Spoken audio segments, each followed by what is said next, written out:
Vamos dar início, boa noite a todos. Vamos dar início a mais uma reunião magna, né, do Hospital São Lucas, no seu 35º ano. A reunião de número 1475. E hoje nós vamos contar aqui com a presença, mais uma vez, da doutora Joselina Oliveira, né, que é cardiografista aqui do nosso setor, professora da Universidade Federal de Sergipe, e que tem se interessado bastante por as cardiopatias raras, né?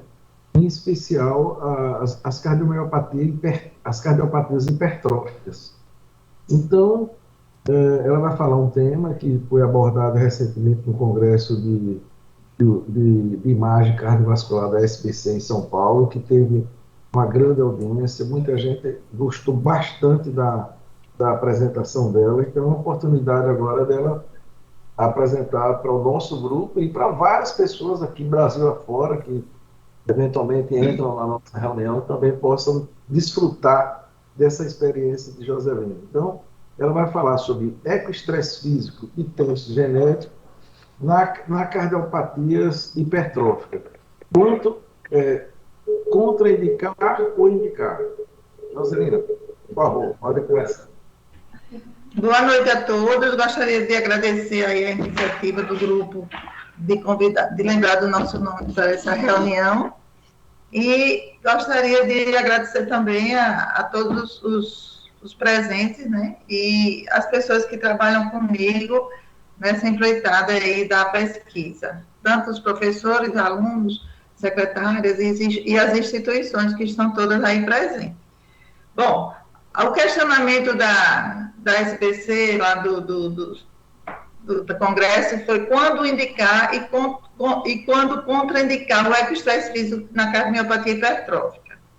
Bom, na verdade, essa história da hipertrófica tem muitos anos, né, porque já começou pelo patologista em 1958, mas em relação ao ecoestresse, em 2002, nos guidelines do American College, eles falavam o seguinte, que quando você fosse usar ecoestresse na hipertrófica, você usasse com cautela, por causa do medo de um colapso hemodinâmico no esforço, de uma arritmia cardíaca. 20 anos depois, tudo isso muda. Porque essa aqui é 2002 e essa nova diretriz é 2020. Porém, não foi só 20 anos, foram 60 anos, né? Desde o tempo que começou a história do estudo da doença até hoje, com nossos clínicos, que é o Bramall e o Dr. Maro, que são os que mais estudaram essa patologia. Então, são avanços 2022, após meio século de conhecimento da doença. Esses avanços estão exatamente nos testes genéticos, nas imagens cardíacas e nas novas medicações que estão sendo estudadas.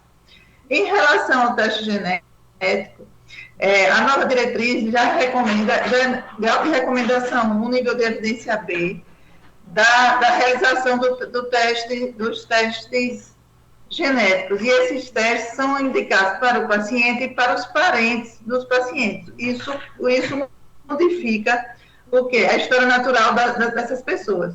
Então, mesmo os parentes que sejam genótipos negativos, eles estão excluídos. Os genótipos negativos a gente pode dar alta aos pacientes. Porém, os genótipos positivos, mesmo sem sinais, sem sintomas, eles necessitam de acompanhamento.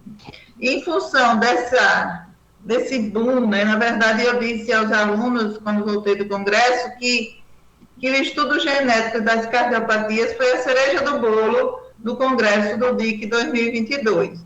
Tanto que o Dr. João Lima fez a primeira apresentação dele no congresso, e eu fiquei muito impressionada, porque quando eu estava no doutorado, foi o Dr. João Lima que fez uma apresentação de angiotomo, quando ainda tinha 16 canais nos nossos tomógrafos, já falando de angiotomo de coronária, e ele me despertou para fazer, eu ainda no doutorado, eu já me despertei para fazer o pós-doutorado em angiotomo, e agora, novamente, em um congresso, o doutor João Lima, já do John Hopkins, né, o baiano, que veio pessoalmente para o nosso congresso, ele já fez a primeira aula, uma abordagem, que eu não esperava isso dele, de a operação genética, estudo genético das cardiopatias. Então, novamente, o futuro chegou com outro tema que o Dr. João já trouxe do John Hopkins. Então, eu e Emerson estamos no caminho certo. Por que Emerson? Porque Emerson é o nosso professor de genética, que trabalha na UF de Lagarto, e é nosso aluno doutorado e está presente nessa reunião, e eu vou deixar alguns minutos para ele falar sobre esses detalhes dos testes genéticos dos 80 pacientes de vocês, nossos, genotipados, e que ele já tem muito mais do que 80, mas os 80 já estão no banco de dados ordenadamente, e ele vai mostrar o que está acontecendo com os pacientes que vocês já nos confiaram de enviar para a nossa pesquisa de doença rara. Bom, partindo agora para a ecocardiografia, já na ecocardiografia em repouso, nós temos um diagnóstico e o acompanhamento que todos conhecem, né? E esses pacientes com screening familiar, com essa presença de variante patogênica nesse gene sarcomérico, ele deve estar indicado pela diretriz repetir um ecocardiograma em repouso a cada 12 a 18 meses. Para quê? Para poder reestudar o momento que a cardiopatia pode se manifestar, através da morfologia do coração, dos distúrbios hemodinâmicos, da função do VE e do prognóstico. Mas a pergunta é, quando é que você contraindica um ecoestresse, já que hoje ele é o elemento-chave para a avaliação da cardiopatia hipertrófica? Em uma única situação, quando o gradiente em repouso da via de saída do VE for maior que 50. Pronto. Mas a gente falando do eco em repouso, para partir daí falar nas coisas novas do ecoestresse, a gente tem que lembrar sempre do strain, que é um prediz a insuficiência cardíaca, que já está sendo muito usado na miocardiopatia hipertrófica, e também no VE, do gradiente, né, do gradiente do VE, que pode ser obstrutivo, que isso aí, esse gradiente pode ser lábio ou não obstrutivo. Quem vai mostrar isso é o ecoestresse, se o gradiente é lábio ou é não obstrutivo, tá? Então, isso aí é o ponto-chave, a partir do eco em repouso, para a gente medir o gradiente em repouso, medir com a manobra de Valsalva e depois medir no esforço físico. Isso aí vai ser o divisor de águas nas condutas na cardiopatia hipertrófica. Bom, o ecoestresse, ele vem estudando só o gradiente da via de saída? Não, ele também estuda o que? A insuficiência mitral, a sinergia de ventricular, para ver se o paciente tem isquemia miocárdica, porque se ele tiver isquemia miocárdica, ele pode ter coronariopatia associada, então ele pode ter uma alteração segmentada no ecoestresse que a gente pode diagnosticar. No nosso banco tem até um médico que tem isso, inclusive já colocou stent. Mas a gente tem o conhecimento que 50% dos pacientes com miocardiopatia hipertrófica que dão isquemia no ecoestresse é falso positivo, porque a gente tem que lembrar que eles também têm a questão da microcirculação, que a hipertrofia aumenta o consumo de O2 e pode dar um falso positivo. Na dúvida, a gente faz uma angiotomografia das coronárias para ver se o paciente tem doença associada de doença arterial coronariana. E a função diastólica do ventrículo esquerdo, que é muito importante, essa função diastólica durante o repouso e no esforço. Eu vou lhes mostrar um caso clínico que foi o Dr. Luiz Flávio que mandou para mim, para eu fazer um ecoestresse, uma paciente que ele tinha feito uma ressonância, um paciente que ele tinha feito uma ressonância e que o gradiente deu 32 milímetros de mercúrio. Era um homem de 50 anos, com dispneia aos pequenos esforços, o irmão fez morte-súbita e já medicado com loratana e beta-bloqueador. Vocês observem que isso aqui eu fiz o eco em repouso e o gradiente da via de saída do VE já tinha o sinal do punhal, já tinha um alongamento do folheto anterior, da válvula mitral, que vocês podem ver aqui, reduzindo a área seccional da via de saída, devido a quê? Devido às forças hidrodinâmicas, as forças de ventura e o arrasto, causando aqui o SAM da válvula mitral. Então, esse SAM da válvula mitral e a ejeção precoce e rápida do ventrículo esquerdo faz esse desenhozinho aqui do sinal do punhal, que já tinha em repouso, certo? E a função diastólica dele em repouso também já era alterada, com um volume de lado esquerdo de 60,5 e a relação é a linha de 17,3. Aí vocês podem ver aí o gradiente, a angústia, né, na via de saída, a hipertrofia do septo aí, e o refluxo mitral. certo? Então, o paciente de Luiz Flávio, eu contraindiquei estressar, porque ele já tinha um gradiente em repouso de 55 no eco, apesar da ressonância ter subestimado esse gradiente. Bom, então não estressei. Essas imagens todos vocês conhecem, eu levei lá para São Paulo, né, porque aqui não é novidade, mas lá passa a ser, né, mostrando que o quê? Que a esteira ergométrica no paciente com cardiomiopatia hipertrófica, o ideal é não colocar ela estática, é melhor colocar o protocolo de Bruce e ir com calma, para poder você não deixar o paciente muito angustiado, né? Por quê? Porque é um paciente diferente do coronariano. O coronariano a gente pode deixar muito mais do que a frequência cardíaca máxima, mas o paciente com hipertrófico você tem que ter um pouquinho mais de cuidado, ir mais devagarinho, e envolver mais as pessoas, e deixar os equipamentos de urgência bem à vista e limitar o sintoma do paciente, limitar o exame pelo sintoma do paciente no protocolo de Bruce. Também a gente pode usar o astrônomo na bicicleta ergométrica e nós temos sempre uma pergunta a responder, o que é melhor, a bicicleta ou a esteira? Então, nós temos agora feito nos dois, né? Tem o mesmo paciente nos dois, como eu vou mostrar um caso daqui a pouco, para ver qual é o melhor, se é a esteira ou a bicicleta. Já temos 13 pacientes que fizemos nos dois. Bom, aqui eu trouxe aqui um artigo que foi publicado por nosso grupo, agora em 2021, que foi estresse físico na cardiomiopatia hipertrófica, como, quando e por quê. Então, aí eu coloco aí um fluxograma que nós criamos, mostrando o quê? Mostrando os gradientes, né? Se for maior que 50, não vem, se for menor que 50, vai ser feito o exame. Nós vamos estudar os 4 pilares, né? Avaliação hemodinâmica, medida de gradiente, a sinergia ventricular, função do VS. Se não for obstrutivo, e se for obstrutivo lábio ou latente, vão ter 3 vertentes de caminhos para seguir. E quem vai nortear os caminhos são os sintomas.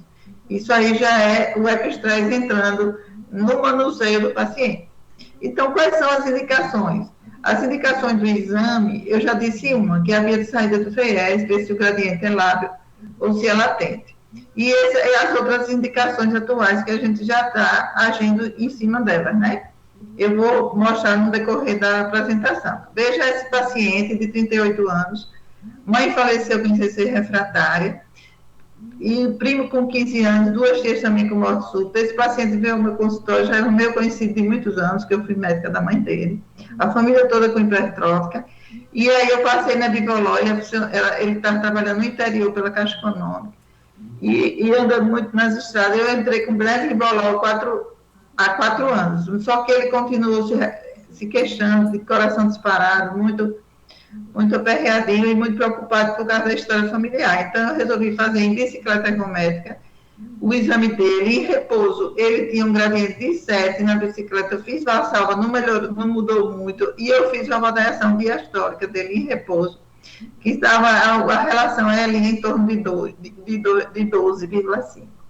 Ainda fiz o quê? Ainda fiz o strain, né, que tem calinítrophe, menos 17, ainda vi que no eco 3D tinha aumento de ato esquerdo visível, e aí eu coloquei ele na bicicleta ergométrica. O que aconteceu? Ele chegou até a submáxima e ele não aumentou o gradiente. Resultado, piorou muito a linha, quer dizer, a disfunção diastólica é importante. E aí, no decorrer da recuperação, foi melhorando essa relação à linha. Mas eu não fiquei muito satisfeita com isso, por quê? Porque eu fiquei pensando o seguinte: esse paciente, 4 anos beta-bloqueado, e eu fazendo esse exame, eu acho que eu vou tirar o beta-bloqueador e repetir. Aí fiz o meu paciente sem o beta-bloqueador 15 dias depois, na bicicleta, da bicicleta passei para a esteira, para ver se a esteira me ajudava mais, mas o gradiente não mudou também. Então, isso acontece. Olha aí o gradiente dele, pós-esforço, depois da esteira. Então, não houve mudança. E aí a gente vai agora pensar nos assintomáticos e sintomáticos. A nova diretriz já mostra que os fenótipos positivos já é nível de recomendação B, né? E nível de evidência B, grau de recomendação 1, nos sintomáticos e nos assintomáticos 2B, a cada 2 a 3 anos, certo? Então, hoje é uma outra população que a gente tem para reavaliar, são os pacientes dos familiares assintomáticos. E a coisa que eu achei mais interessante de tudo foi a gente acostumar com essa novidade, né? Que a gente eu já estou fazendo nos estresses e no consultório. Por quê? Porque o exercício, foi demonstrado que o exercício, quando bem indicado, após criteriosa investigação, pode gerar vários benefícios, produzindo nesses pacientes da cardiopatia hipertrófica um efeito positivo, seja ele psicológico ou fisiológico. Mas para a gente ajudar o clínico a prescrever o exercício, tem que ter muita cautela, tem que saber tudo certinho no paciente, conversar muito com ele, ver o risco da tolerância do paciente no esforço físico, ver a idade e o sexo, né? Ver qual é o gradiente dele, se ele tem fatores de risco adicionais como arritmia, morte súbita na família. Outra coisa interessante é o tipo de exercício e intensidade do esporte. Alguns querem fazer esporte, mas a ponta do iceberg é a gente conversar profundamente com o paciente, porque às vezes o rapaz fala assim, eu gosto de futebol, eu tenho que saber a posição no campo, se ele é goleiro, se ele é atacante, se ele é meio de campo, se ele corre muito, se corre pouco. Então, para a gente mergulhar nesse tipo de universo, a gente tem que ter esse tipo de informação, que todas as informações necessárias. É muito fácil tirar, porque está exatamente com o paciente. Então, quando você colocar ele no esforço físico, você tem que saber a presença de sintomas dele, se está em repouso ou se durante o exercício, em que momento do exercício, para você avaliar com cautela esse paciente. Então, outra indicação é para avaliar a resposta terapêutica. Atualmente, tem um inibidor da miosina, né, uma Vacantem, que está sendo lançado nos Estados Unidos, e já o trabalho Explorer, né? O trabalho Explorer já foi randomizado, é duplo cego, placebo, já foi publicado, né? Já foi publicado e mostrou o quê? Mostrou que 246 pacientes, 122 pacientes em cada braço, todos com cardiopatia hipertrófica, com um gradiente maior que 50, né? E que uma metade tomou placebo, outra metade tomou uma Vacantem titulada de 5 até 15 miligramas durante 16 semanas, né? Então, o que aconteceu? Esse gráfico está mostrando bem, né?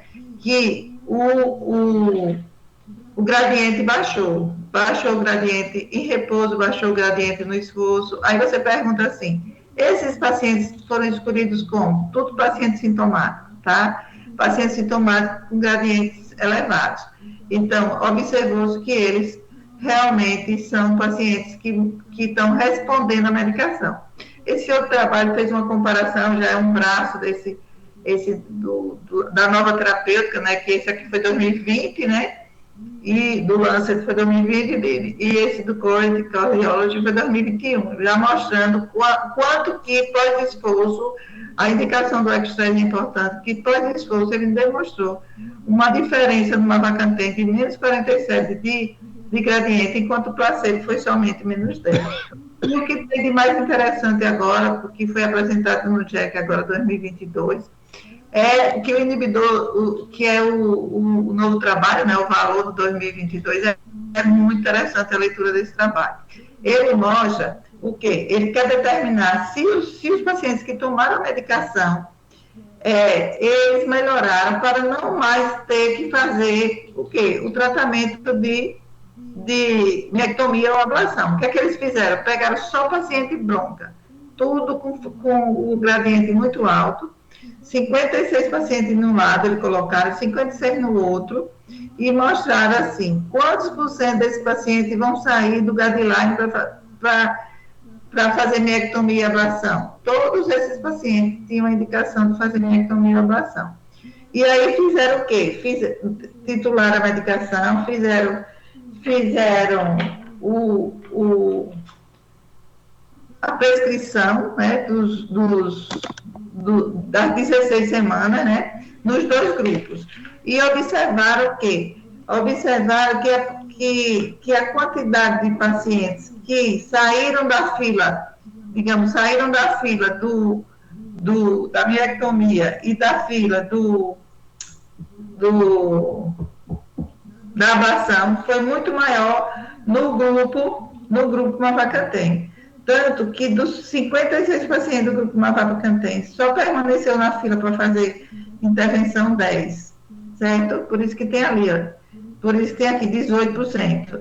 E dos 56 pacientes do grupo placebo, que estavam na fila para miectomia ou ablação, aí foram 43 fazer. Então, veja a diferença. Então, mostrando que a maioria o Mavacantem mostrou vantagem em retirar os pacientes do grupo de intervenção. Agora, em relação ao ICC, né, que também tem que ter cuidado com a insuficiência cardíaca desse grupo, a mesma coisa aconteceu. E o ecostresse entrou aí nessa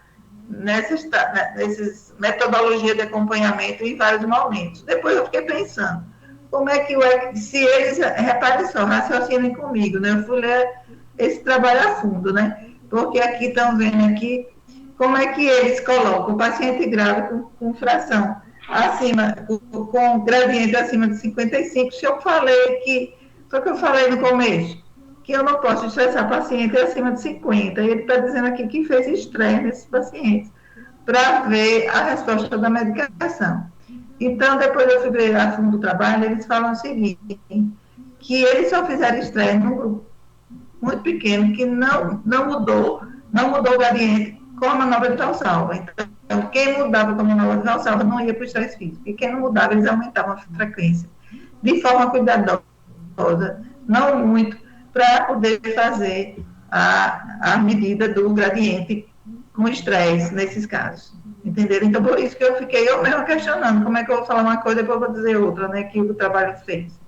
Bom, mas então, o estresse físico após diagnóstico inicial é capaz de participar da refinada estratificação de risco e acompanhamento após as condutas terapêuticas. Aí vocês estão vendo, de um lado está a ablação, do outro a miectomia, né? Então, miectomia é uma cirurgia, né, do peito aberto, então você indica para as pessoas mais jovens, mais inteiras, mais saudáveis. E a ablação por mais idosos com mais comorbidade. E esses trabalhos agora do Mavacantem vão estudar a longo prazo, esses pacientes que saíram da fila da miectomia, vamos ver como é que eles se comportam e como é que vão ser as doses. Então, lá no nosso congresso estava a Bristol com um filminho do Mavacantem, só que não estava escrito Mavacantem no standard da Bristol.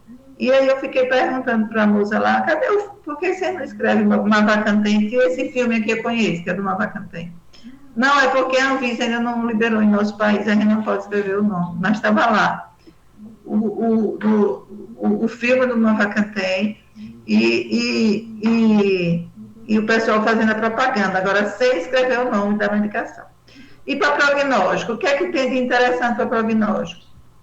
Para prognóstico temos uma revisão sistemática, agora de junho de 2021, que mostra que o pior paciente da hipertrófica no ecostresse é o que tem HP induzido ao esforço e que faz isquemia miocárdica, como eu falei, tem aquele percentual que tem doença coronariana junto. Então, a isquemia miocárdica é um fator de pior prognóstico, porém, existe ainda necessidade de mais estudo e multicêntrico no follow-up longos e protocolos sistematizados para utilizar ainda o valor independente, como tem já valor independente de prognóstico que é ecostresse na DAC, aqui ainda não tem.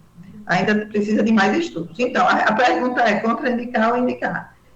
A resposta é indicar, com exceção de gradiente maior que 50.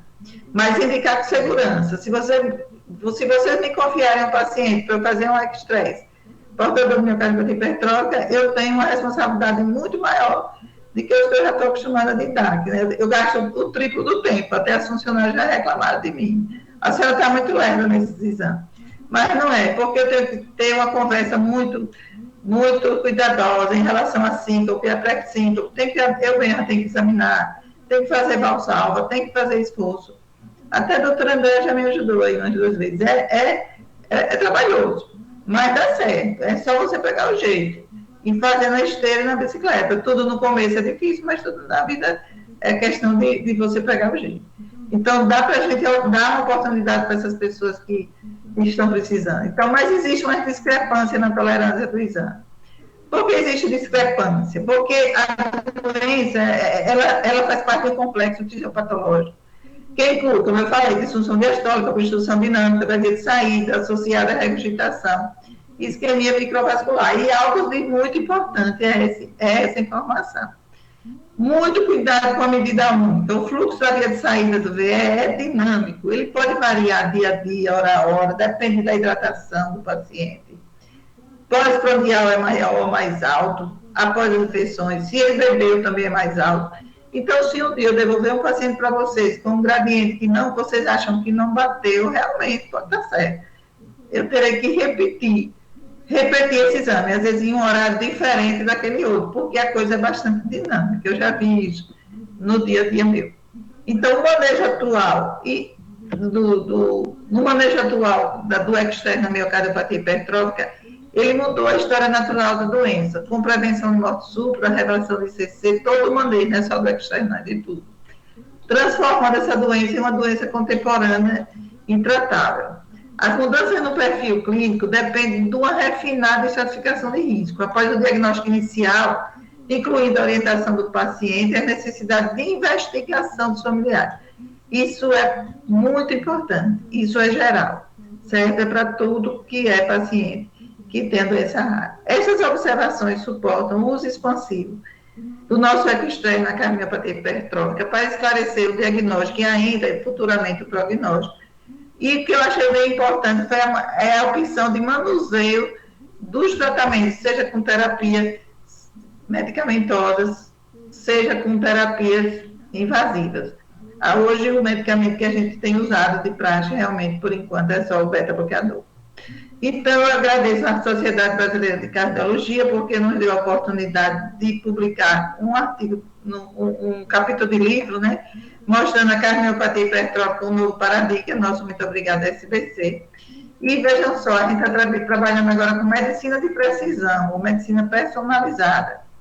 A gente tem um grupo da genética, né, que o doutor Emerson vai entrar daqui a pouquinho com os esclarecimentos sobre o nosso trabalho, o andamento que a gente está conseguindo adquirir.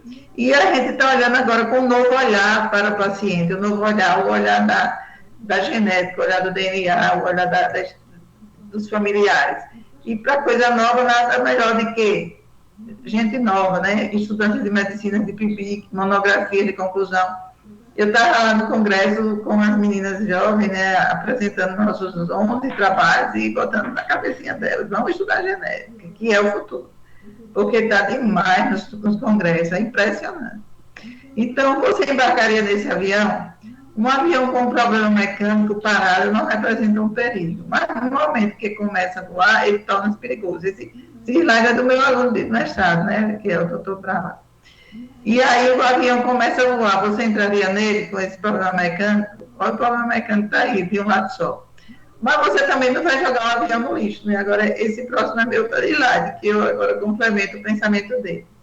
O pensamento atual não é botar o avião para jogar no lixo, tem que consertar o avião. É como aconteceu com o Christian Eriksen, da Dinamarca, né? Passou 42 minutos falecido no campo. E impressionou muito da Eurocopa, mas hoje ele é portador de um cardiodesfibrilador implantável e está bem, graças a Deus. E também tem o zagueiro da Holanda, né, Daley Blind, que foi portador de marca-passo desde 2019. Então, a ideia é essa, é a gente embarcar nesse barco aí da cardiopatia genética com o nosso geneticista, motivar a turma jovem para fazer as residências de genética. Eu andei procurando tudo de genética, fui para todas as reuniões que estavam acontecendo no grupo de cardio raras, com a doutora Sandra, que é a coordenadora de Brasília, e com o doutor Assoval, que chegou da Espanha agora, que é o único cardiologista geneticista do nosso país. Eu peguei no pé dele lá, para ele me dizer tudo, e ele estava me dizendo que existe, não tem nenhuma residência de genética aqui no nosso país que tenha um estudo da cardiogenética. Tem a neurogenética, a pediatria, um monte de coisa na genética, fígado, mas não tem na cardiogenética, nas nossas residências atuais. Então, está na hora da gente começar a resolver esse problema. A gente tem que entrar nesse circuito. Tem um terreno já comprado lá em Vila Mariana, que o governo deu, que vai ter o primeiro hospital de doenças raras de São Paulo. Tem um terminando no Rio Grande do Sul, em Porto Alegre. Hoje, Porto Alegre é o local mais rico para quem quiser estudar genética hoje, porque tem uma casa lá que está fundando um hospital. que é um libanês que tem uma doença de Hunter e está investindo nisso. E ele vai participar também, esse grupo, em São Paulo, da construção. Mas aí eu vou parar de falar nisso, que senão Emerson não fala. Isso é coisa para Emerson falar, né, Emerson? Eu agradeço a todos a atenção. Emerson, agora você fala. Muito obrigada.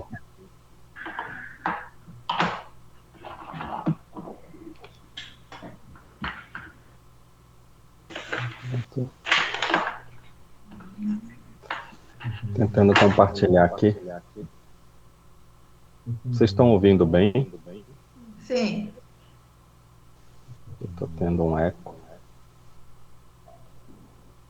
Bom, eu estou sem o vídeo, na verdade, porque eu estou com um problema na câmera. E vou compartilhar agora aqui. Todos estão vendo a tela? Sim. Bom, então, primeiramente eu gostaria de agradecer o convite ao professor Souza e à professora Joselina, e é incrível o entusiasmo dela em relação à genética, é contagiante, é uma área que eu já venho trabalhando há 25 anos, agora confesso que cardiogenética, como ela disse, é uma coisa nova, até mesmo para o geneticista, né? Então a gente vai falar um pouquinho, coisa bem rápida, sobre as indicações dos testes genéticos na cardiomiopatia hipertrófica. E aí, recente, essa semana, houve o congresso do DIC, né, mostrando aí, então, a professora acabou de falar do Arsoval, da doutora Sandra Marques, que trabalha na linha de doenças raras, e todo o grupo de Sergipe que estava lá representando, né, de forma magnífica o nosso estado. Acho que não só em congresso tem sido alvo de interesse, mas a própria mídia, né, e a gente teve essa notícia no domingo agora, há 2 dias, né, João Paulo Diniz faleceu aos 58 anos, após um infarto fulminante, e na matéria que eu puxei hoje de manhã para revisar essa aula, mostrava que no próprio livro do pai dele, né, o empresário Abílio de Lis, mostrava que ele já temia pela saúde do filho, que aos 28 anos teve o diagnóstico de hipertrofia do miocárdio, né? E a matéria me chamou a atenção como geneticista, porque falava que ele deixou 4 filhos, 2 do primeiro casamento e 2 do segundo, né? Então, como geneticista, eu fico pensando, será que esses adolescentes, essas crianças serão testadas, né, foram orientados sobre a necessidade dessa investigação, né? E um cara, assim, com condição econômica, atleta de triatlon, né? Então, assim, hoje, como já foi dito aqui, está na moda, né, a questão do momento, o sequenciamento do DNA, na busca de genes que estão relacionados a doenças genéticas como um todo, inclusive as doenças cardiovasculares hereditárias, né? Já existem critérios bem definidos para a utilização desses testes na cardiologia. Então, a gente tem algumas publicações, guidelines, mostrando, então, o último guideline de 2020, mostrando a relevância da questão genética nas cardiomiopatias hipertróficas, né? Então, só revisando a questão do critério clínico para você considerar como sendo uma cardiomiopatia hipertrófica, a espessura da parede maior ou igual a 15 milímetros em adultos, e se aquela pessoa já tiver um histórico familiar positivo, a partir de 13 milímetros você já pode considerar como sendo uma cardiomiopatia hipertrófica, né?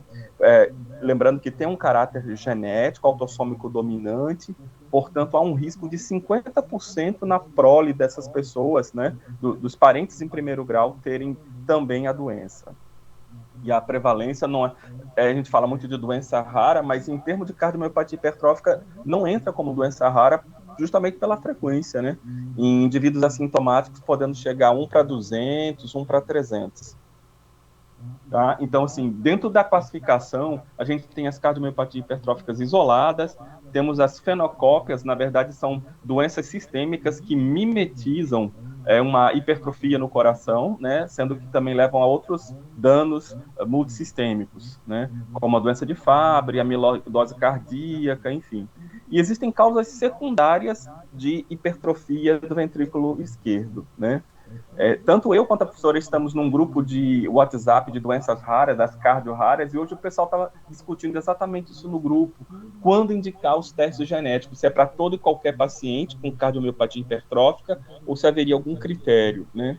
Na verdade, assim, o que eles estabelecem que você começa a investigação, se há uma suspeita de que seja algo realmente hereditário, com o exame físico e a história familiar, você colhe no mínimo 3 gerações para ver se houve recorrência de algum mal súbito, morte súbita cardíaca, enfim, ou alguma doença sabidamente hereditária, né?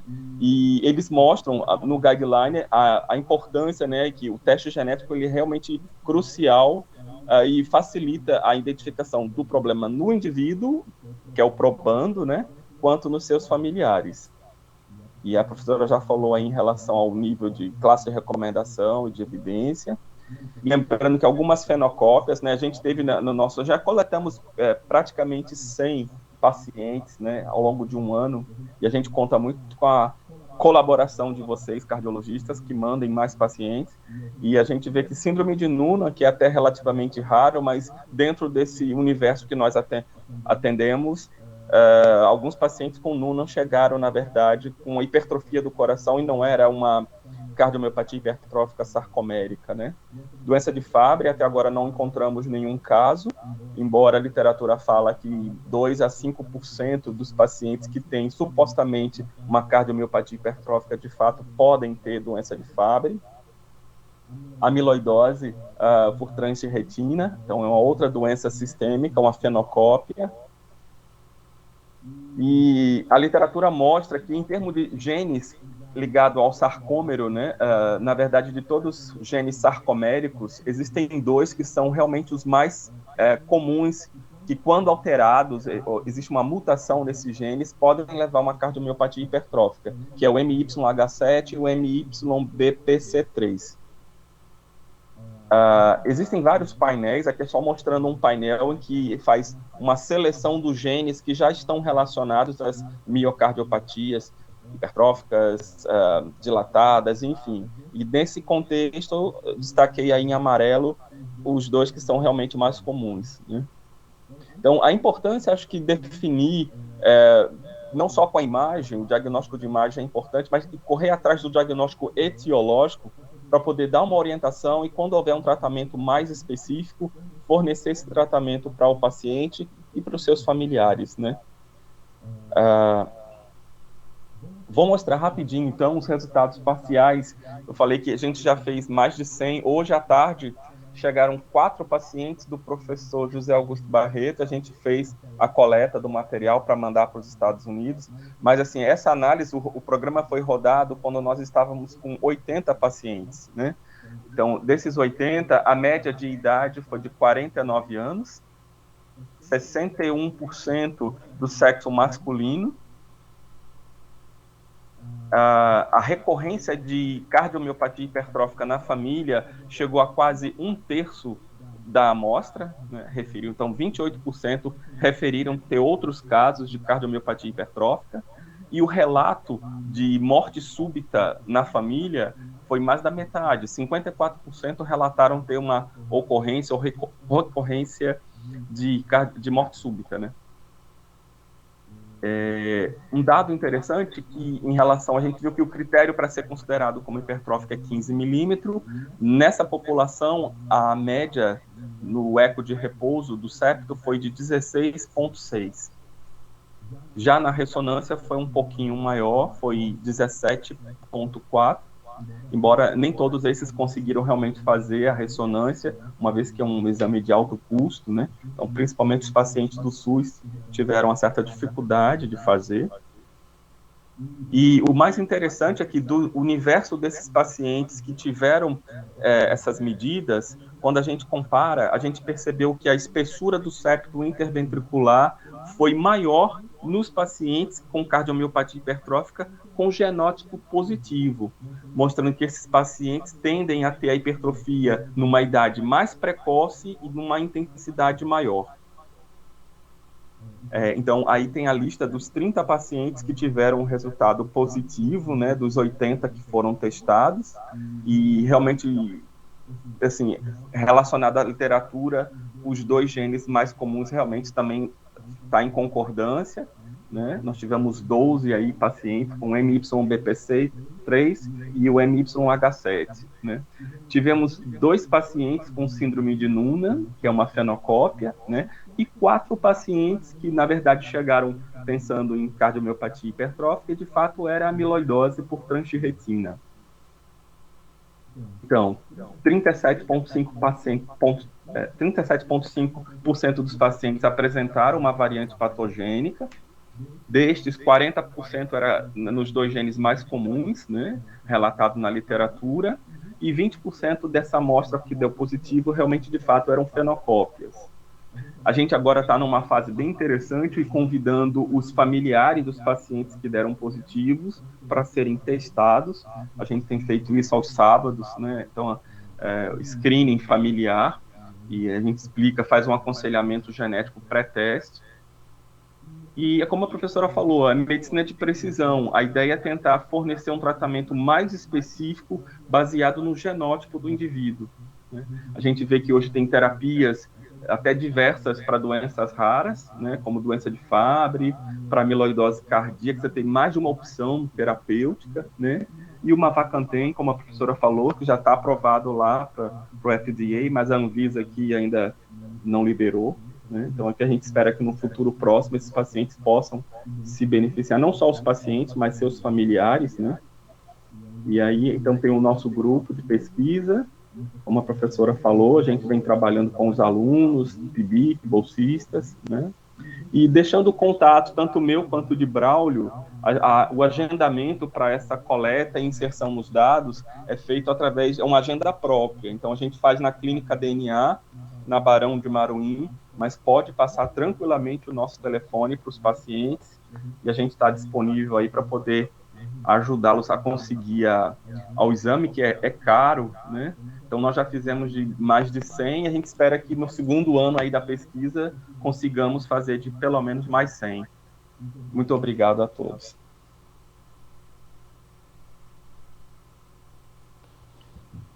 Emerson, muito obrigada pela sua participação. Agora, eu queria, Souza, fazer uma pergunta a Emerson. Sim. Emerson, quantos pacientes a gente tem com o VUS? Explique, por favor, às pessoas o que é VUS. Sim. E quantos pacientes a gente tem? Eu queria questionar depois. Então, se a gente fizesse uma enquete agora e pegasse o DNA de todos vocês que estão ouvindo e fizesse um teste genético, provavelmente, mesmo sem histórico familiar de cardiomiopatia hipertrófica, a gente iria encontrar alteração em algum gene.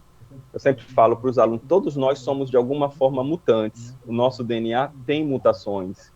A grande pegada é você descobrir se essa variante, se essa mutação, de fato causa algum problema. Porque você pode ter uma troca de uma base, numa estrutura de um aminoácido, e não alterar a formação da proteína. Então, em tese, você não teria alteração no sarcômero ou no produto daquele gene. Então, às vezes, a gente recebe o paciente, às vezes tem até histórico familiar de morte súbita ou de cardiopatia hipertrófica, mas a gente não consegue, através daquela mutação, provar que a estrutura da proteína, de fato, ela que é patogênica, né? Então, quando acontece isso, literalmente a gente fica em cima do muro, a gente chama que é uma alteração, é uma mutação de significado incerto. A gente não usa mais o termo mutação, hoje em dia é variação ou variante, né? Então, quando a gente diz que o paciente tem uma VUS, que é a sigla do inglês, o paciente tem uma variante de significado incerto. Talvez daqui a 2 anos, uma reanálise dessa VUS no banco de dados vai mostrar que ela de fato é benigna ou ela é patogênica, né? Então, os pacientes são alertados quando a gente entrega o exame que vai haver esse acompanhamento dessa mutação, né, dessa alteração. Eu tô questionando isso porque, já que vocês confiaram a gente esses exames, esses pacientes, vocês vão encontrar de volta os resultados disso aí. E tem vindo VUS, né? E eu escutei muita discussão sobre essas VUS no Congresso agora, no DODIC, né? Muitas discussões. Por quê? Porque o Assoval me chamou muita atenção, porque tem 2 VUS que ele falou lá, e que, coincidentemente, eu tive uma família que morreram 2 rapazes com maior de 30 anos e a menina não morreu, a irmã, só os rapazes. E que na época que eles fizeram o estudo genético nos Estados Unidos, eram considerados luz, hoje já não é. Hoje já está comprovado que aquela luz de 5, 7 anos atrás, que o americano destacava como variante significada incerta, hoje já está estabelecido que ela é uma variante patogênica. Essa Então, classificação é mutável, né? Então, estou chamando a atenção para que Emerson nos explique melhor, né, porque eu não consigo explicar tão certinho quanto ele, que vai ser um futuro, né? Se vocês confiarem no estudo genético e se começar acostumando com ele e não deixar as coisas, as miocardiopatias dilatadas também, eu vi muito no congresso variantes patogênicas para a miocardiopatia dilatada, doutor João Lima, do João Rox, falou bastante nas dilatadas também, mostrou também das amiloidoses, mostrando que os diagnósticos lá com amiloidose são em pacientes, a maioria dos pacientes que eles diagnosticaram lá com amiloidose são até com mais idade, né, do que os pacientes com hipertrófico. Então, Souza, eu passo a palavra a você aí para você ver se tem pessoas que queiram perguntar para mim alguma coisa ou para Emerson. Perfeito. Joselina, eu acho que poderia descompartilhar a tela aí, ter uma tela compartilhada. Fica mais difícil, né? Ver o que está querendo falar. Não sei. Aí agora, ótimo. Bem, primeiro parabenizar tanto a Joselina como a Emerson pela exposição, pelas exposições, né? Sem dúvida nenhuma, pessoas que estão bem enfronhadas no tema, um tema muito importante, né? Como eu falei no início, assim, eu vou dizer que era a sensação total do Congresso, mas era um interesse muito grande de todos, né? Por essa metodologia, né? No caso do Congresso, especificamente do eco-estresse. Joselina, uma coisa interessante, que até lembrado que uma dúvida que surgiu lá no Congresso, né? É aquela história, como proceder para aqueles indivíduos que não podem fazer atividade física, né? Tem uma limitação. Então, aquela questão fazer o eco-estresse com citabina, que a princípio era totalmente contraindicado, mas pode existir situações em que isso pode ser feito, não é isso? Então, o que eles precisam é que a gente tenha dados, né? Tenha dados tanto de estresse como de Holter, porque se tiver qualquer suspeita, eu escutei também muita conversa fora das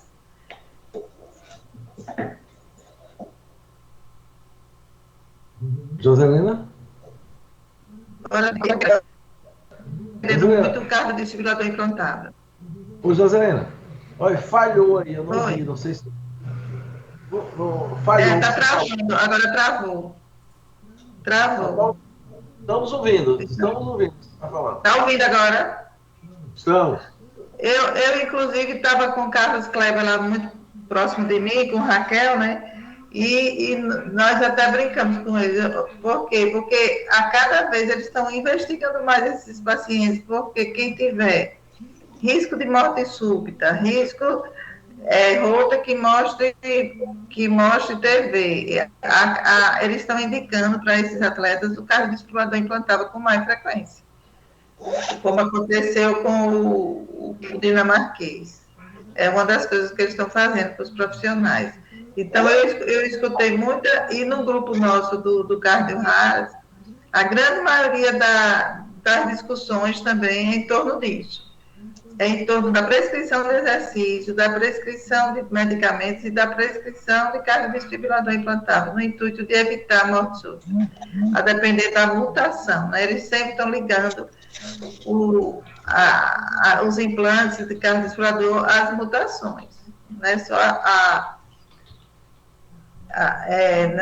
não é somente nossos dados cardiológicos, não.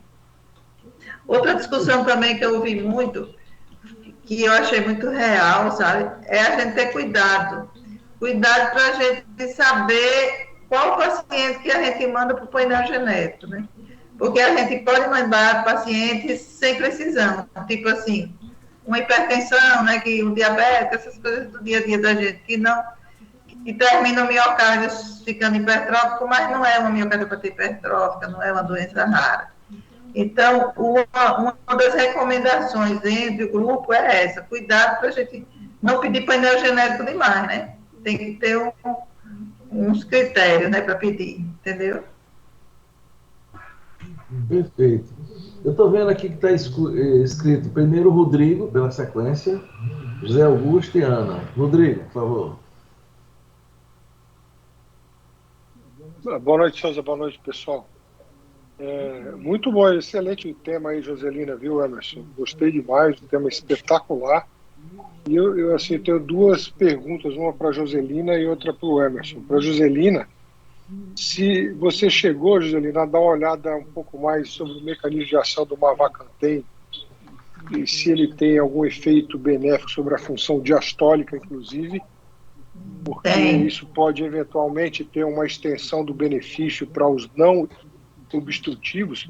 Mas uma coisa que me chamou a atenção no trial que você mostrou, que eu entendo, mas eu questiono ao mesmo tempo, que eles fizeram um trial controlado com placebo. A minha pergunta teórica é se não deveriam ter sido médicos, já que eram pacientes sintomáticos, se não deveriam estar usando, por exemplo, beta-bloqueador em dose adequada, bloqueador de canal de cálcio, e não simplesmente um placebo, porque eram pacientes sintomáticos, né? Quer queira, quer não, eu acho que tem até uma questão potencialmente ética nessa, embora eu entenda, medicação nova, interesse diverso e tal, mas isso é um ponto que eu queria eventualmente questionar.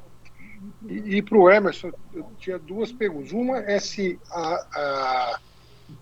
os testes genéticos eles já são de cobertura obrigatória no rol da ANS, não, sim ou não? E se for, ótimo. Se não for, qual é o custo médio disso aí para a gente ter uma ideia? E uma segunda pergunta, se os hipertróficos dessa série de algumas dezenas de pacientes que vocês tiveram, embora alguns sejam diagnósticos alternativos, que isso é natural, se esses hipertróficos todos tinham uma variante gênica mutante compatível com a literatura, todos eles ou a maioria deles, e o que você acha, se não eram todos, o que aconteceu com uma parte deles? Obrigado. Perfeito. Eu vou começar aqui respondendo que a complacência do VE melhora quando você diminui o gradiente e eles analisaram o ProBNP, né, o ProBNP mostrando isso, e analisaram a fração de ejeção. Bom, a fração de ejeção é sistólica, não é diastólica, né? Mas analisaram o ProBNP, mas não analisaram a questão do E, não. Em relação à questão ética, eu já vi esse filme quando entrei no primeiro doutorado meu, com a intervenção de hormônio de crescimento nos anões, né, que já estavam crescidos, assim, que já tinha passado do tempo.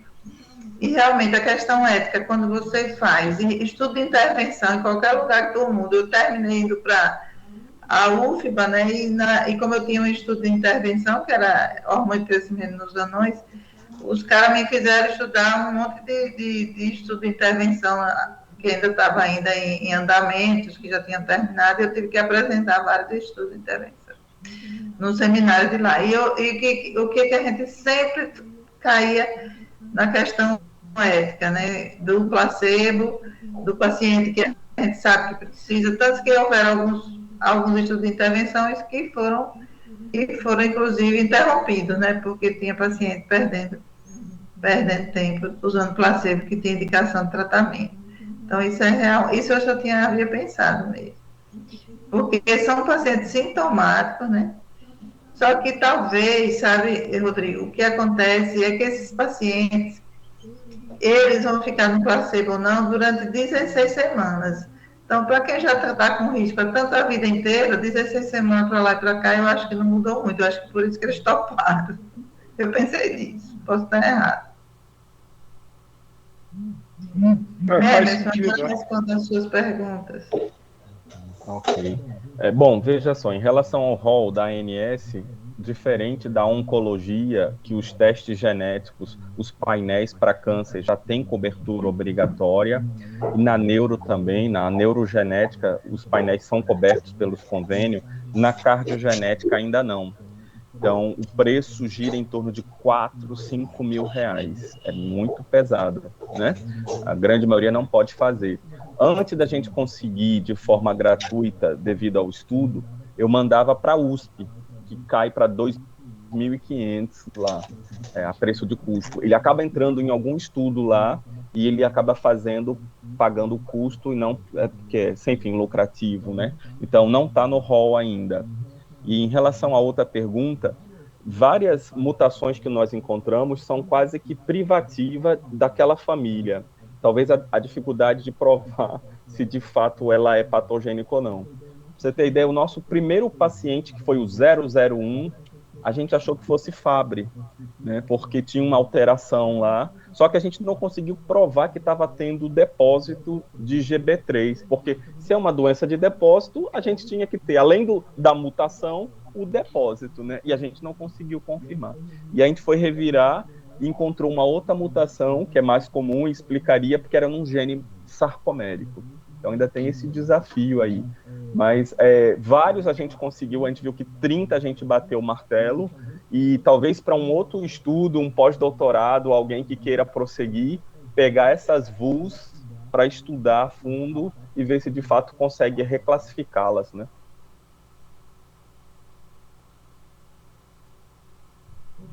Ok.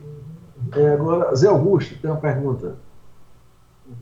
Opa, deixa eu ligar aqui. Então, parabéns, Joselina, parabéns, Emerson. Realmente muito impressionante o que vocês já fizeram nesse tempo aí de estudo e de organização de serviço. Acho que, antes de tudo, muito mais até, viu, Joselina, do que ciência, eu acho que estudar doença rara é quase que um imperativo moral, né? Essas doenças geralmente são negligenciadas, os pacientes passam uma via crucis para chegar no diagnóstico. São doenças que algumas vezes têm tratamento que podem mudar o curso natural, a história natural da doença. E se não tiver um grupo que se dedique a estudar, a entender, a diagnosticar e a cuidar desses pacientes, seguramente são pacientes que vão ficar soltos por aí e perdendo uma chance de uma vida melhor. Então, parabéns, né? E aliado a isso, você está formando um grupo que pense, né, do ponto de vista científico e faça a translação da genética para a clínica. Então, parabéns. Eu acho que você comentou muito bem sobre a parte de exercício. Eu acho que você tocou num ponto importante, que é o que a gente tem mais receio, né, o paciente com hipertrófico, quando a gente mandar para atividade física, ou quanto mandar. E eu acho que o eco de estresse, ele cumpre também um pouco desse papel de estratificar. Mas eu vou perguntar um pouquinho algumas coisas ao Emerson, porque para mim é um pouco mais distante.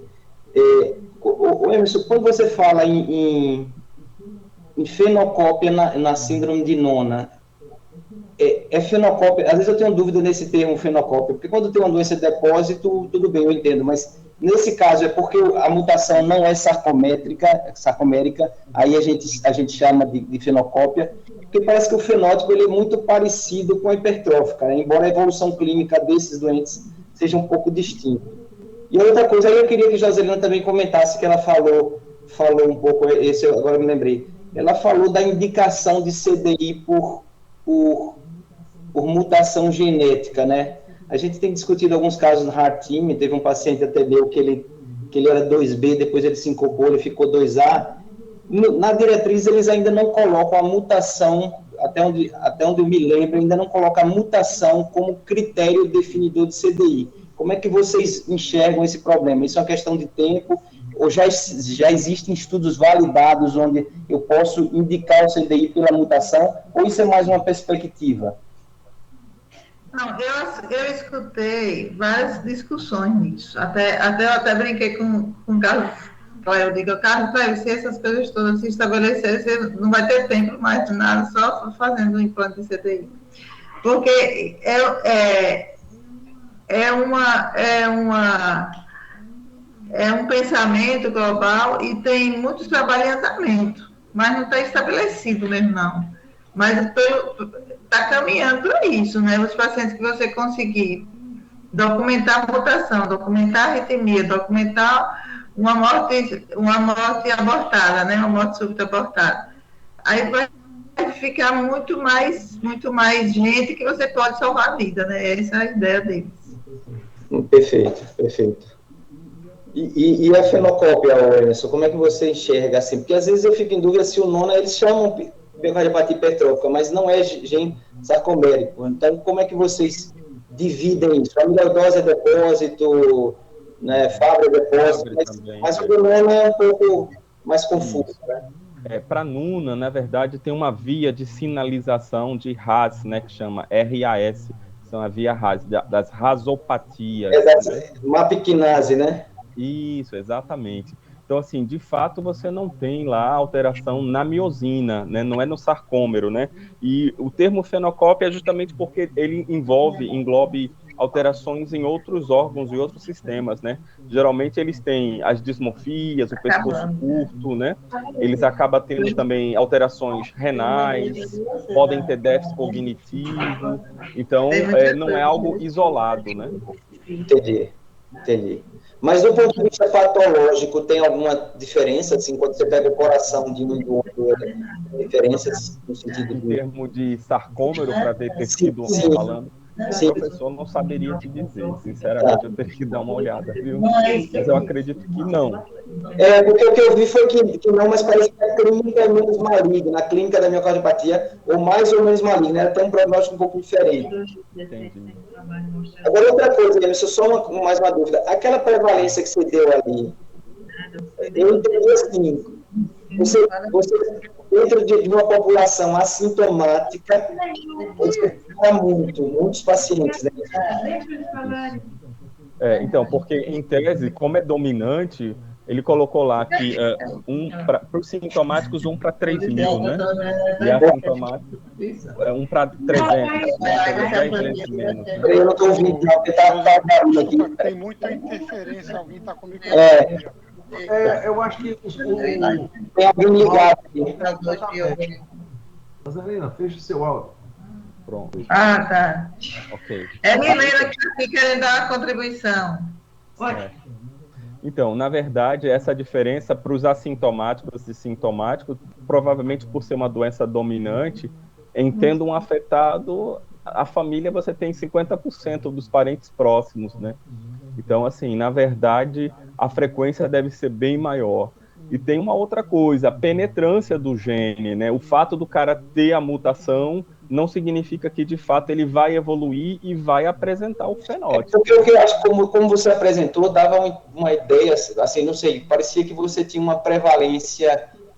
porque tem um dado em genética que diz assim, para cada paciente que você identifica sintomático, você tem 4, 5, 6 que estão silenciosos ainda, né? Isso. Então, talvez seja... Então, aí você aumenta muito a prevalência. Então, para cada um que você encontre... Quer dizer, um caso índice, você, na família, você às vezes vai encontrar 4, 5, 6, né? Isso. Se você procurar, tiver a oportunidade de falar. Mas parabéns aí para vocês, viu? Eu tenho tentado encaminhar para os pacientes, fotografar e mandar o telefone. Você tem chegaram 4 hoje lá, professor. O consultório está chegando muito no H1. Então, eu tenho feito sistemático. Eu fotografo, peço autorização do fotógrafo, mando o resultado da ressonância, quando tem, ou do eco, e o telefone. Tomara que... Tem dado certo. Então, beleza, tá ótimo. Valeu. Bem, agora tem Ana. Ana, vai querer falar? Ana? Ô, Souza, obrigada. Joselina, parabéns, viu? Excelente. Obrigada. Sempre, né? Mas Guto já perguntou, eram os critérios de indicação de CDI. Aí já foi respondido, obrigada. Ana, foi bom, viu? Que bom. Saudade de você. Helena, quer falar? Rodrigo tá aí, podia também dar porque assim, QT longo, genética, tem alguma perspectiva aí de vocês tratarem de forma diferenciada a farmacogenética, Rodrigo? Acho que pode, você também dar uma opinião, Rodrigo. Eu estou falando assim, o que eu sei, assim, mas não é de uma leitura profunda, não, é só para a gente discutir. Seria bem interessante. O grande X é que é tão raro isso aí, e de fato são, assim, serviços ultra referenciados, casuísticas muito pequenas, né? Mas lógico, a gente tem que estar atento. O que aparece mais é brugada. Brugada, eu acho que tem muito eletro, muito sugestivo e muito paciente assintomático. E esses eu acho que vale a pena fazer uma análise genética, eu vou ficar mais atento. Agora, QT longo já é um pouco... Outro que eu acho que a gente tem que ficar atento, que inclusive eu tenho um caso recente, que são as cardiomiopatias dilatadas claramente idiopáticas, né?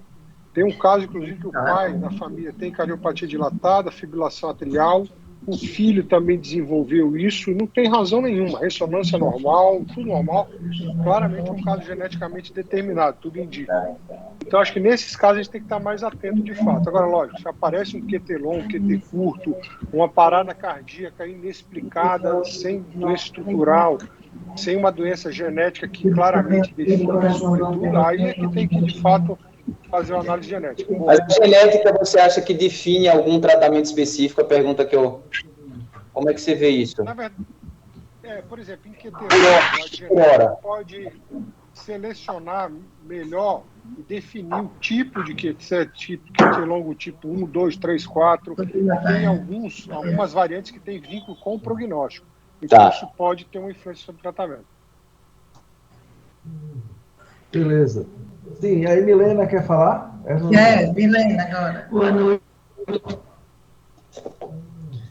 E aí, Milena, pode falar.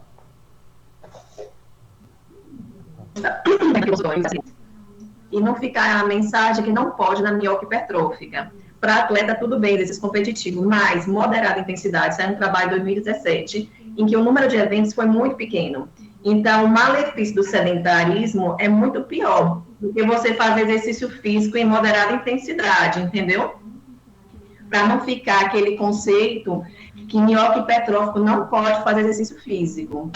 Se for bem planejado, e o cardiopulmonar está aí para ajudar, prescrever o exercício, ver se tem alteração do pulso de oxigênio, ver comportamento de platô de pressão, arritmia, as variáveis prognósticas. Então, assim, o miopia hipertrófico atleta é uma coisa. Um paciente que a gente tenha com miocardiopatia hipertrófica e queira fazer um exercício físico de moderada intensidade, isso é permitido, lógico, com avaliação, mas para não ficar esse conceito que o exercício físico está proibido na miopia hipertrófica. Era mais esse lembrete. Eu também li muita coisa da espirometria, muita coisa. Quando a gente vai estudar a diretriz, é porque eu pulei, né, muita coisa para mostrar, não podia mostrar tudo. Mas essa diretriz 2020 tem um capítulo só de ergospiro na miopia hipertrófica, para medir VO2 de forma direta, mostrando o valor do VO2 quando está baixo e que precisa ver que o prognóstico é pior. Tudo isso aí eles têm, está demonstrado nessa nova diretriz, a ergospiro na miopia hipertrófica. Eu encaminhei para Zé Augusto, não foi Zé Augusto naquele caso? Várias revisões sobre miocardiopatia e cardiopulmonar. Não, você participou do RATIM, você deu opinião do RATIM daquele paciente, não foi isso? Isso. Foi. Então, São os artigos recentes de revisão, né? Revisão, Tem sido muito valorizado. Muito. Eu vi muito artigo quando eu fiz estudei bastante, ainda estou estudando, porque vai ter a defesa do mestrando e do doutorando, e eu tenho me deparado, quando eu fui escrever aqueles artigos, capítulo de livro, artigo para a revista do DIC, tudo, eu tive a oportunidade de ver a espirometria, né? Milena, só um detalhe.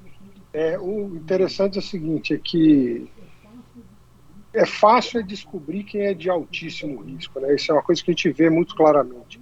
Agora, 99% dos pacientes não dão sinal nenhum. A hipertrófica é uma doença, assim, avaliar o prognóstico hipertrófico é uma das piores coisas que tem. Você só sabe quem são os ultra graves, aquele que tem que recuperar de parada cardíaca, síncope inexplicada, que é um número, assim, no pool é um número que não é tão grande. Tem que fazer, eu acho que atividade física bem orientada, eu acho que todos se brincar, né? Agora, existem aqueles que são as exceções, né? Mas é isso que a gente agora tem duas ferramentas para vocês. Tem o exercício físico e tem a espirometria. E vocês mandem para a gente responder as perguntas. E também eu estou lutando para a gente ter o eco associado ao teste cardiopulmonar. Tem um eco estresse físico, eu já estou conversando com o engenheiro. Uma vez eu tive um caso com o doutor Souza, mas o aparelho de eco não entra na sala. Para quem sabe, futuramente, a gente está casando o cardiopulmonar com o eco ao esforço, como alguns lugares já estão fazendo. Então, é uma proposta aí futura, né? Também estou fazendo a proposta do Leonardo aí de comprar a bicicleta ergométrica correta, que eu trouxe da minha casa. Está na hora de levar de volta, porque eu estou ficando até velha aí, para fazer esse trabalho, mas eu conversei com ele e ele vai adquirir aí uma bicicleta ergométrica melhor para a gente. Porque a minha já está ficando usada. E já é a segunda que eu trago. Se acabou, eu já trouxe outra. Milena, uma curiosidade, a gente sabe que, por exemplo, que na miocardiopatía hipertrófica, sobretudo obstrutiva, tudo que diminui o tamanho do ventrículo esquerdo, aumenta o grau de gradiente, né? Porque isso é natural, que fica mais fácil o folheto anterior da mitral encostar com o septo. Nesse caso específico de prática de exercício, tem alguma orientação da hidratação? Logicamente, desidratação diminui o retorno venoso, vai diminuir o tamanho da cavidade. Existe isso. Ou seja, eu estou falando assim, porque agora a gente está focando muito. Antigamente tinha uma tendência muito grande, os antigos, e assim, ter muito cuidado com o exercício físico em pessoa com miocardiopatia hipertrófica, né? Então agora a gente está vendo essa liberação disso aí. Então, eu queria saber aí se tem alguma recomendação sobre isso, especificamente. Então, esse trabalho de 2017, eu acho que acompanha uns 140, mais ou menos, pacientes. Assim, foi irrisório, não foi significativa a chance de efeito, né? Isso aí vai ser, lógico que na miocardiopatia hipertrófica vai ter mais cuidado, mas esses cuidados com a hidratação, a alimentação leve, adequada, independente, mas não tem assim específico, você vai lá, a hidratação. Lógico que vai ser importante, mas como paciente que vai fazer um exercício físico, né, e ele tem essa limitação, mas não existe nada específico assim não, sobre hidratação, entendeu? O importante é ter, na verdade, você fazer um exame para saber como você vai prescrever exercício físico numa zona mais segura para esse paciente. Isso sim é o mais importante. Levando sempre em consideração que os pacientes fizerem moderada intensidade.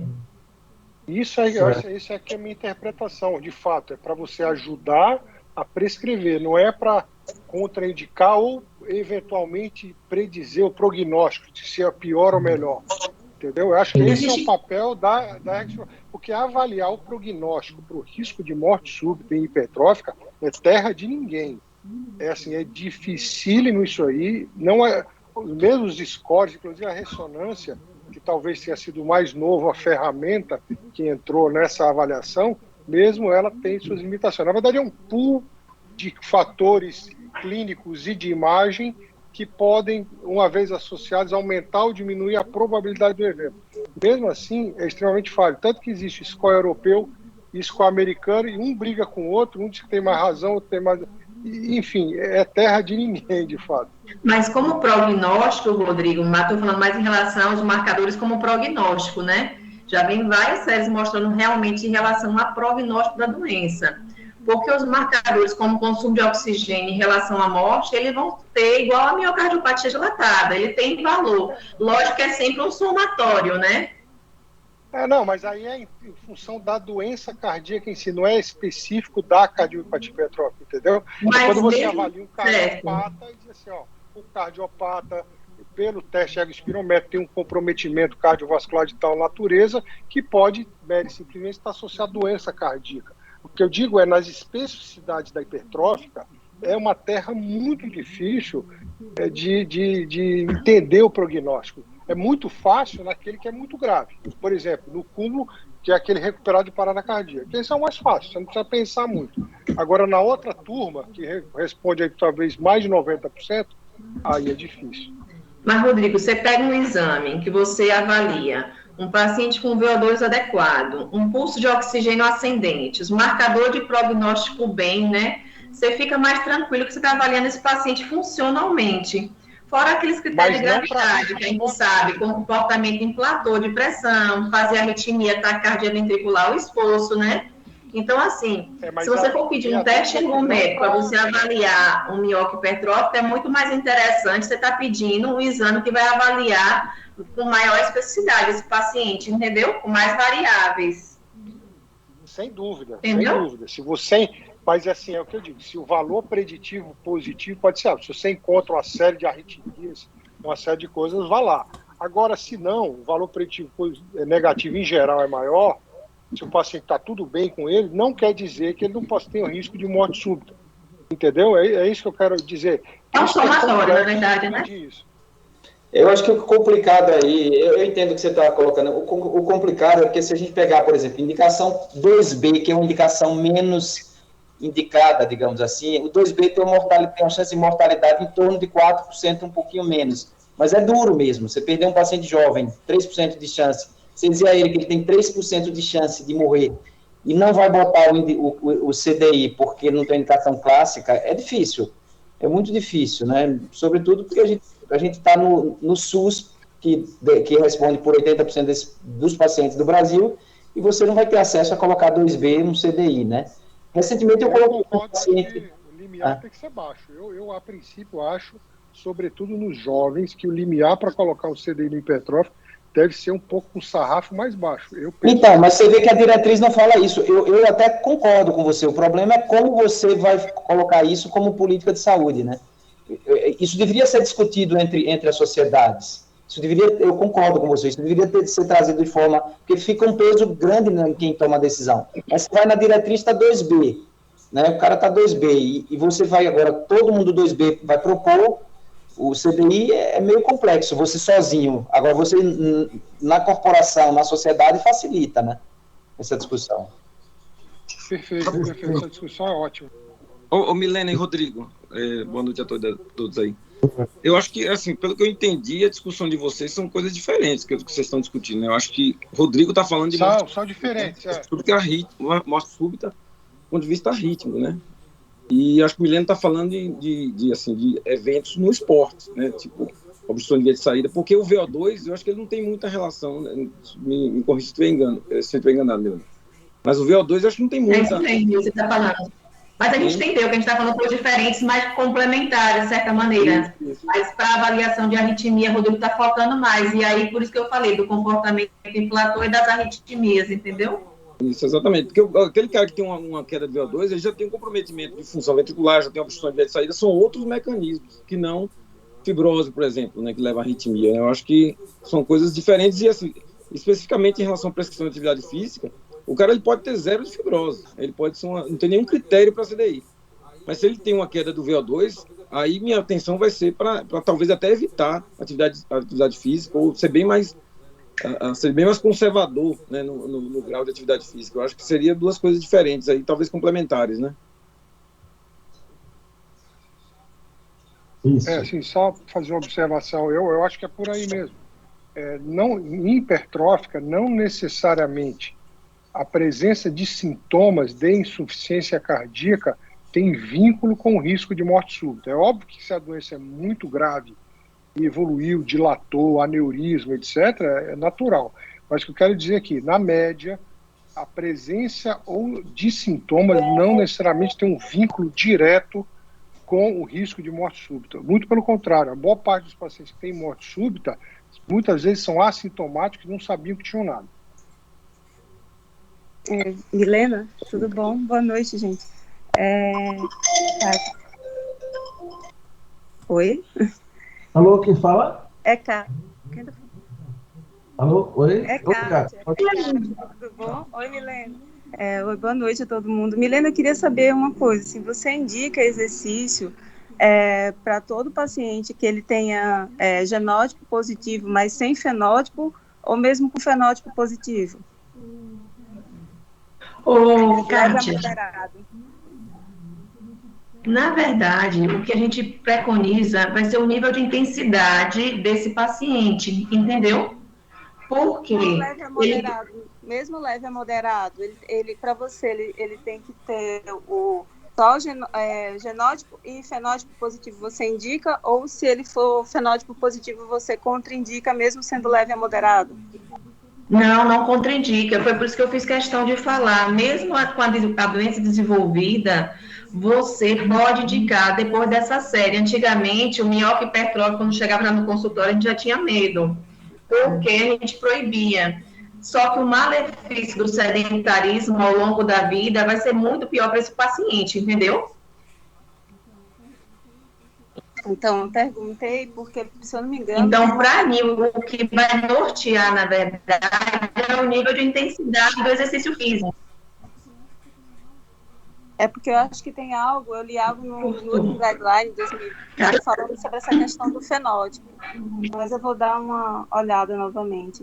Aí eu queria saber do grupo, assim, se um paciente é jovem, ele tem um realce tardio maior do que 15%, era que contraindicaria um CDI com prevenção primária, apesar de ser 2B na diretriz.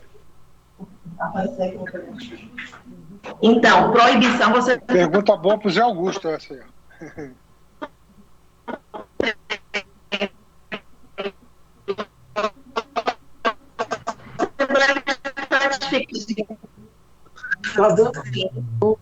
Tá inaudível, Milena, tá? Você vai classificar o paciente para morte súbita, entendeu? Se ele tiver critérios, você não vai estar nem falando exercício, vai resolver o problema no paciente. Aí você já está falando de real. Milena, não consegui ouvir. Cortou. É o risco de morte súbita, resolver isso. E outra coisa é você contraindicar totalmente o exercício físico. Se ele tiver na linha de critérios para risco de morte súbita, ele vai ser resolvido. Entendeu? Mesmo naquele paciente que não seja atleta. Você está conseguindo me entender? Agora, o que eu queria, na hora que a Joselina estava falando de atleta, é deixar a mensagem que o minhoca hipertrófico ele não está proibido de fazer qualquer tipo de exercício físico, entendeu? Uhum. Se aquele paciente que está controlado não tem risco de morte súbita, você sempre vai calcular em todo paciente se vai fazer exercício físico o risco de morte súbita, né?